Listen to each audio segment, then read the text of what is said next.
It was just another busy afternoon at Bella Vita Bistro, the kind of cozy, family-friendly restaurant where the scent of garlic butter and freshly baked bread filled the air. The lunch rush had finally settled, and Chef Marcus was taking a rare moment to breathe, wiping sweat from his brow as he glanced around the dining area. He had been working in kitchens for years, long enough to know that every day brought something unexpected. But today was about to be one for the books. At one of the corner tables, a young girl, no older than 7, sat with her arms crossed, pouting at her half-eaten plate of pasta.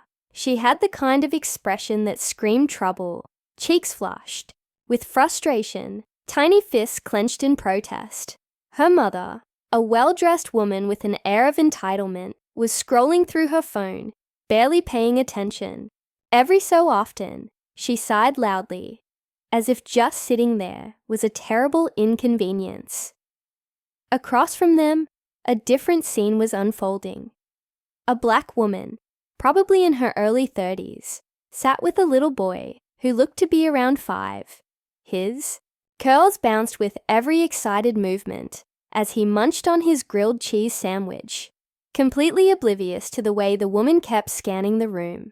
She wasn't acting suspiciously, but there was a nervous energy about her, like she was bracing herself for something. Chef Marcus didn't think much of it at first. Parents dined with their kids all the time, and every child had their fussy moments. But then, the little girl in the corner table did something that made him pause. She pointed directly at the black woman and the child, tugging at her mother's sleeve with urgency. "Mommy," she whined, her voice sharp enough to cut through the quiet hum of conversation. "Why is that lady with him?" The woman barely looked up from her phone, offering a distracted, "What, sweetie?" The girl's voice rose, catching the attention of a few nearby diners. "That boy, he's white but she's not. That doesn't make sense." A few heads turned. Chef Marcus felt his stomach tighten. He had seen enough in his life to know that this was the kind of moment that could spiral fast. The mother finally put her phone down, looking at the black woman and the child, as if seeing them for the first time. Her brows furrowed. "Oh," she murmured, her lips pressing together in a way that wasn't quite a frown, but wasn't friendly either. "That is unusual." Marcus watched as the black woman's shoulders stiffened. She had clearly heard the exchange, but she didn't react. Instead, she reached across the table, wiping a smudge of cheese from the boy's face with gentle fingers. But the little girl wasn't letting it go. "Mommy, why is she with him?" The mother gave a slow, measured nod, like she was putting pieces of a puzzle together. Then, with a dramatic sigh, she reached into her purse, pulling out her phone. Marcus frowned. Was she seriously about to do what he thought she was? Before he could intervene, the woman pressed a button and lifted the phone to her ear. "Yes, I'd like to report something suspicious," she said, her voice loud and clear. "I'm at Bella Vita Bistro, and there's a black woman here with a little white boy. I don't know if he's safe." The words sent a ripple through the restaurant. Conversations hushed. A few customers exchanged glances.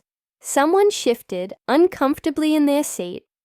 Chef Marcus felt heat rise to his face. He knew what this was. He had seen it before, too many times. Some people, especially people like this woman, just couldn't wrap their heads around the idea that families didn't all look the same.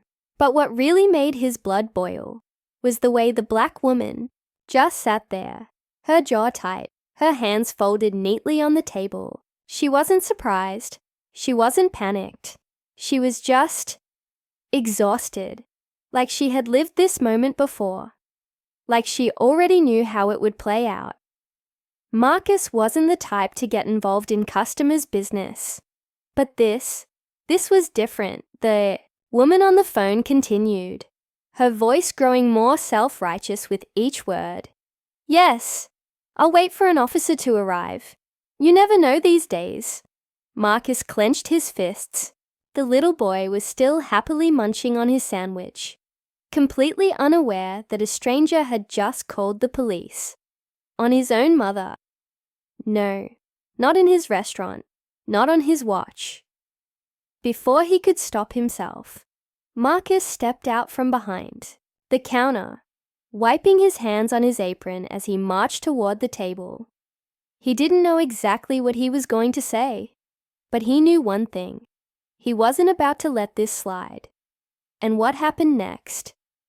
Well, let's just say that the woman was about to regret every single word. Marcus wasn't a confrontational person by nature. In his years of running a kitchen, he had learned to let a lot of things slide. Customers could be rude. Orders could get mixed up. Things didn't always go smoothly. But there were lines, and this was crossing one. As he walked toward the table, he could feel the weight of the restaurant's silence pressing down on him. People were watching, their eyes flicking between him, the black woman, and the lady on the phone. No one spoke up. No one told her to stop. They were just waiting to see how it would play out, to see if they even had a right to step in. The little boy still had no idea what was happening. He giggled as he picked up a piece of his sandwich, breaking it in half and offering it to his mother. She took it, smiling softly, but Marcus could see the tension in her face, the way her fingers curled around the crust, like she was grounding herself. The woman on the phone barely noticed him approaching. She was too busy looking around as if waiting for someone to applaud her for being a good citizen. "Yeah, she's still here," she said into the phone, nodding. "Uh-huh. No, I don't know her, but the boy looks nothing like her. Blonde hair, blue eyes. You know, I'm just saying, it looks off." "Ma'am," Marcus said firmly, cutting her off. She turned, blinking up at him in surprise. He could see the flicker of recognition in her eyes. She had probably seen him before, running the kitchen, checking on tables. But she didn't seem to expect him to say anything to her. "Yes?" she asked, raising an eyebrow. Marcus forced a polite smile, even though his patience was running thin. "I couldn't help but overhear," he said, keeping his voice level. "Is there a problem?" The woman pursed her lips, straightening in her chair like she was suddenly very aware that people were listening. "I'm just doing the responsible thing," she said. "I mean, don't you think it's strange?" She gestured toward the black woman and the boy. "A child that looks like that, with a woman like her." Marcus felt something cold settle in his stomach. He turned slightly, glancing at the woman and the little boy. Her eyes met his for a brief second, and in that moment, he saw it. Years of dealing with moments like this. Years of being questioned, doubted, second-guessed. He looked back at the woman. "And what exactly are you suggesting?" she huffed. "I'm not suggesting anything. I'm just saying it looks suspicious." She leaned forward, lowering her voice. "You never know these days. Human trafficking, kidnappings. It's better to be safe than sorry." Marcus clenched his jaw. He could feel the heat rising in his chest. "Did you ask her?" he asked. "Before you called the police, did you even ask her?" The woman looked taken aback. "Why would I? If she's doing something wrong, of course she'd lie." The black woman finally spoke. Her voice was quiet but steady. "He's my son." The woman on the phone scoffed, shaking her head. "That's not possible." Marcus exhaled slowly, trying to keep his composure. "Ma'am, do you know what transracial adoption is?" The woman frowned. "Of course I do, but..." "But what?" Marcus pressed. "But it didn't cross your mind that a black woman could adopt a white child? That families don't always look alike?" The woman opened her mouth, then closed it, like she wasn't sure what to say. Marcus turned to the mother and softened his voice. "I'm so sorry you're dealing with this." She nodded slightly. her fingers tightening around her son's hand. By now, some of the other diners were whispering. A few people were watching the woman on the phone with disapproving looks. She was starting to realize that maybe she wasn't going to get the reaction she expected. Still, she lifted her chin. "I was just trying to help," she muttered. "You didn't help," Marcus said. "You assumed. And now the cops are coming for no reason." The woman fidgeted with her phone, suddenly looking less sure of herself. "Did you even think about what this could mean for them?" Marcus asked, gesturing toward the mother and her son. "How scary this could be. How often this probably happens to her." The woman hesitated, her fingers tightening around her purse strap.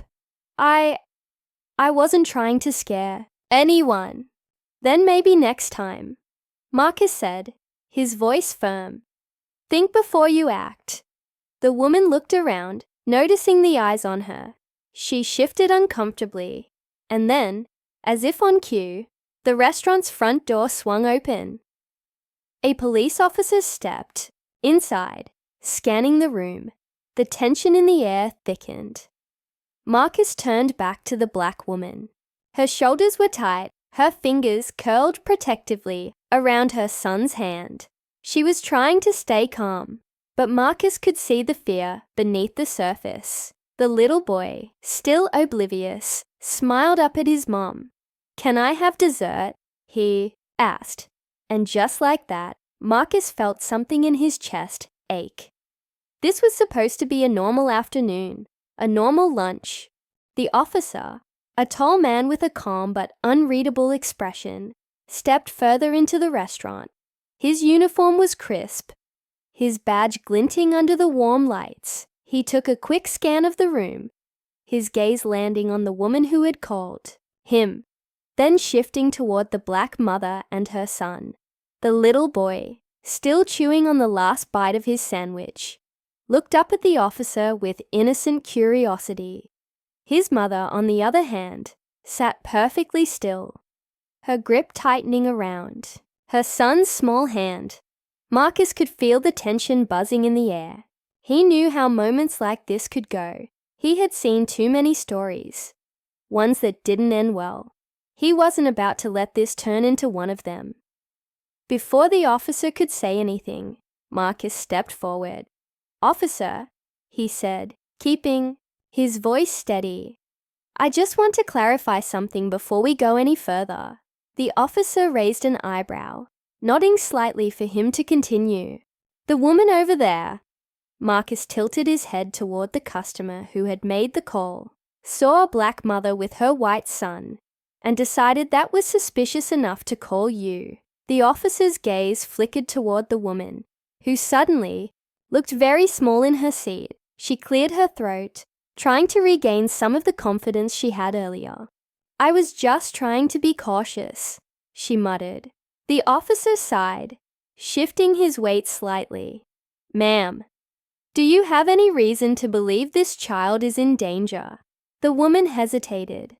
"I mean, he just doesn't look like her. That's not normal, right?" The officer's jaw tightened slightly, but he remained professional. He turned toward the mother, offering a small, polite nod. "Mom, would you mind confirming your relationship to the child?" The woman took a deep breath. "He's my son," she said, her voice steady but tired. "I adopted him when he was a baby." The little boy, sensing something was off, looked up at his mom. "Are we in trouble?" he asked quietly. Her face softened instantly. "No, baby," she said, brushing his curls back. "We're not in trouble."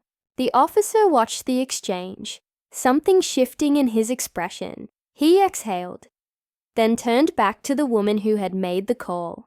"Ma'am, transracial adoption is common. Families come in all forms. This isn't suspicious. It's a mother having lunch with her son." The woman's mouth opened slightly, like she wanted to argue, but no words came out. Marcus crossed his arms, waiting to see if she would finally get it. The officer sighed. "There's no issue here," he said, his tone final. "Next time, I'd advise making sure there's an actual reason to call before wasting police resources." The woman turned bright red, fumbling with her phone as she shoved it into her purse. "Well, I was just trying to help," she muttered, pushing her chair back. "Sure you were," Marcus said, his voice dry. She shot him a glare before standing up and hurrying toward the exit, her daughter trailing behind her. The little girl glanced back once, curiosity still in her eyes, but she said nothing before they disappeared out the door. A collective breath seemed to release from the restaurant. Conversation slowly resumed. Chairs scraped against the floor, and life moved forward again. But Marcus could still feel the weight of what had just happened. The officer gave the mother a small nod. "Sorry for the inconvenience, ma'am." "You have a good day." She met his gaze, something unreadable in her eyes. "Thank you." With that, the officer turned and walked out, leaving the restaurant in a strange, lingering quiet. Marcus finally exhaled, rubbing the back of his neck as he turned to the woman and her son. "I'm really sorry about that," he said. "That should have never happened." The woman studied him for a moment before offering a tired but genuine smile. "It's not the first time," she admitted. "Probably won't be the last." Marcus frowned. "That's the problem." She nodded slowly, as if she had already come to terms with it long ago. "But thank you," she said. For stepping in, he shrugged. "It was the least I could do." The little boy suddenly tugged at his mom's sleeve, grinning up at her. "Can I have dessert now?" he asked again, as if the last 15 minutes hadn't happened. She let out a small laugh, brushing her fingers through his curls. "Yeah, baby, you can have dessert," Marcus smiled. "I'll get you something special," he said, heading back to the kitchen. As he walked away, he couldn't help but glance toward the door where the woman had left. He hoped, maybe just a little, that she'd think twice before making another call like that again. And if not, well, at least now she knew that not everyone would stay silent and let it happen.